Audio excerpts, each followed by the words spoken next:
그래서 세일즈포스의 지속가능성 담당 부사장이 이제 FT와 간략하게 인터뷰를 했는데 그 내용이 뭐냐면,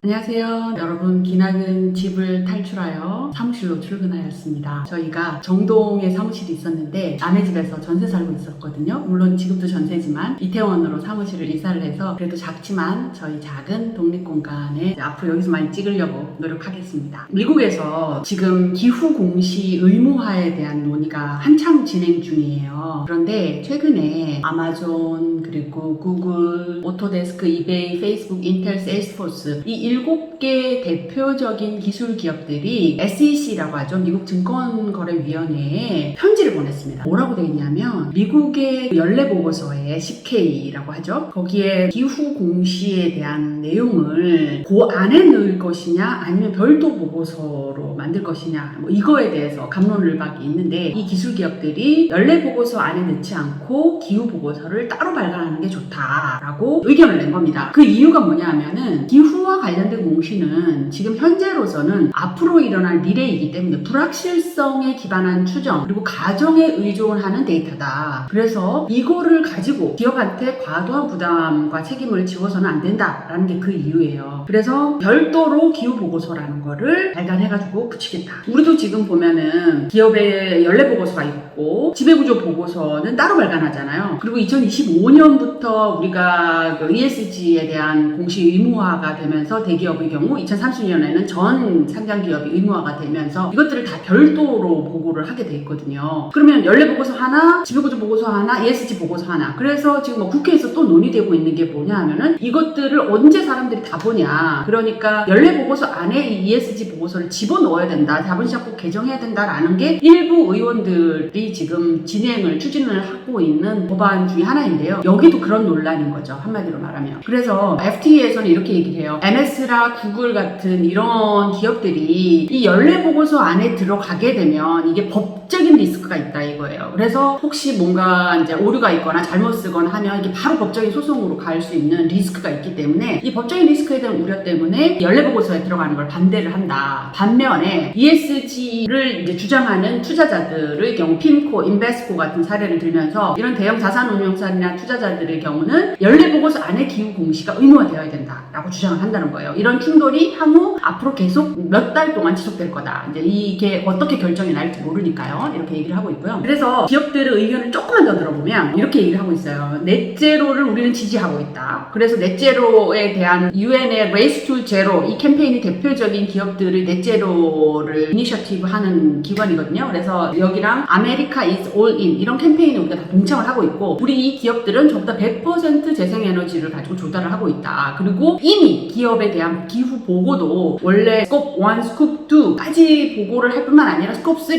공급망 전체에 대한 배출량을 다 보고를 하고 있다. 이렇게 자율적으로 하고 있으면서 또 기존의 SEC에 대한 그 보고 프레임워크는 기본적으로 원칙 기반의 프레임워크다. 이게 그래서 TCFD, 그러니까 기후 관련 재무정보 공개 테스트 TCFD 기준으로 우리가 보고를 하고 있기 때문에 또 다른 보고 체계나 프레임워크가 필요 없다. 이렇게 얘기를 하고 있고, 그래서 기업들의 보고 부담도 좀 줄여야 되고 기존 것을 잘 활용을 해서 중복 보고를 없애고 그렇게 해야지 글로벌리 비교 가능성도 높아진다라는 것들이 기업들의 주장입니다. 그래서 세일즈포스의 지속가능성 담당 부사장이 이제 FT와 간략하게 인터뷰를 했는데 그 내용이 뭐냐면, 물론 우리 기업들이 이런 바뀐 상황에 적응을 해야 되고 새로운 이제 프로세스를 수립을 해야 되는 건 안다. 하지만 이렇게 지금 아직 준비가 되지 않은 상태에서 강제를 해버리게 되면 기업들은 정말 최소한의 것만 하게 될 거다. 그래서 기업들이 정말 책임을 다할 수 있도록 이렇게 얘기를 합니다. 안전한 항구를 허락해야 된다. 마이크로소프트의 담당은 이렇게 얘기를 합니다. SEC의 기후 공시는 기업에 관련된 투자나 의사결정에 가장 중요한 정보로만 제한되어야 된다. 라는 게 이게 기술 기업 측의 입장이고요. 반대쪽의 입장도 강합니다. 반대쪽 투자자들, ESG 투자자들의 입장은 뭐냐면요. 지금 ESG로의 투자가 점점 메인스트림화 되고 있다 이거예요. 뱅크 오브 아메리카가 올해 이 발표한 자료에 따르면은 지금 전 세계 증시로 몰린 자금의 3분의 1이 ESG 펀드고, 그 중에서 마이크로소프트하고 구글, 알파벳은 ESG 펀드로 인한 수혜를 가장 많이 입었다. 예를 들어서 마이크로소프트는 이제 ESG를 잘한다고 해서, 그리고 IT 기업이기도 하고 ESG 펀드가 가장 많이 투자한 회사 중에 하나고, 구글 알파벳도 ESG 펀드의 절반가량이 구글 투자를 했다. 그렇기 때문에 이런 부분에 대한 ESG 펀드의 자금의 수혜를 입었기 때문에 이거에 대한 공시도 당연히 책임과 의무로서 따라와야 된다라는 게 투자자들의 주장입니다. 이것뿐만 아니라 바로 그 다음 날에 CDP에서 발표를 한 게 뭐냐면, CDP는 탄소정보 공개 프로젝트라고 해서 환경 관련한 정보 공시 이니셔티브 중에 가장 유명한 기관입니다. CDP에서 얘기를 한 게 아마존, 페이스북, 테슬라, 버크셔 해스웨이 여기를 포함해서 한 1320개 기업들이 환경 리스크에 대해서 제대로 공시를 하고 있지 않다, 공시를 해야 된다라고 하는 CDP 캠페인에다 서명을 했다 이거예요. 대형 투자자들이. 그러면서 이 1320개 기업들의 경우 4700메가톤의 이산화탄소를 배출을 하는데, 이 기업들이 배출하는 이산화탄소가 EU 전체의 배출량보다 더 많다. 그러니 더 이상 기술 기업들이 공시 의무화를 겉으로는 표방을 하면서 속으로는 별도 보고서로 발간할래 라고 하는 것이 이율배반적이다. 이렇게 해서는 안 된다 라고 강력히 얘기를 하는 거죠. 그러면서 이제 투자자들은 한쪽에서는 이렇게 압박을 하고 있고, 이런 양상이 계속되고 있습니다. 언제가 될지는 모르겠는데, 바이든 행정부가 기후공시에 관련된 의무화를 하라고 미 증권거래위원회에 행정명령을 내렸기 때문에 이 부분에 대한 것은 어떻게든 결론이 나올 것으로 보입니다. 앞으로 또 결론이 나오면 여러분들께 전해드리도록 하겠습니다. 오늘 여기까지 하겠습니다. 감사합니다.